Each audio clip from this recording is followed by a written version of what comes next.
Hi everyone, welcome back to our YouTube channel live with Sahasra. Tholi Ekadashi రోజు నేనైతే బియ్యం నూకతో కుడుములు చేశానండి. అవి ఎలా చేశానో ఈజీగా రెసిపీ చెప్తాను, చూసేయండి. ఫస్ట్ అయితే పప్పును 4 గంటల ముందు నానబెట్టుకోవాలండి. హాట్ వాటర్లో నానబెట్టుకుంటే ఇంకా త్వరగా నానుతుంది. ఒక గ్లాసు బియ్యం పిండి 2 గ్లాసులు వాటర్ తీసుకోవాలి. ఒక గ్లాస్ బియ్యం పిండిని ఫస్ట్ రోస్ట్ చేసుకోండి.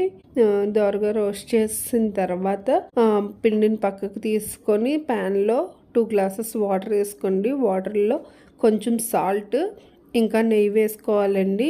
వాటర్ బాగా బాయిల్ అయిన తర్వాత ఈ బియ్యం నూక దాంట్లో వేసేసి ఉండలు లేకుండా బాగా కలుపుకోవాలి. కలిపిన తర్వాత సిమ్లో పెట్టుకొని ఒక 10 మినిట్స్ ఉడికించుకోవాలండి. తర్వాత స్టవ్ ఆఫ్ చేసుకొని పిండి చల్లారాక మనకి చేతికి నీళ్లు ఇంకా నెయ్యి రాసుకొని పిండిని రౌండ్గా కుడుముల్లా చుట్టుకోవాలి. నేనైతే మధ్యలో బెల్లం ముక్క పెట్టానండి.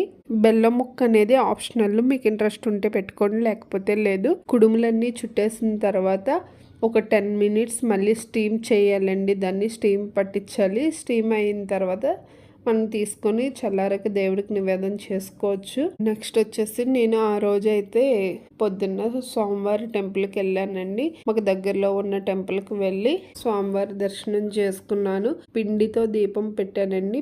బియ్యం పిండితో దీపం చేసి ఆవు వేసి దీపారాధన చేశాను. తర్వాత ఏమో ఈ ప్రసాదాన్ని స్వామివారికి నివేదన చేశానండి. మీకు ఈ ప్రసాదం రెసిపీలో ఏమన్నా డౌట్స్ ఉంటే కామెంట్ బాక్స్లో రెసిపీ అని కామెంట్ చేయండి. నేను నెక్స్ట్ టైం వీడియో తీసి పెడతాను.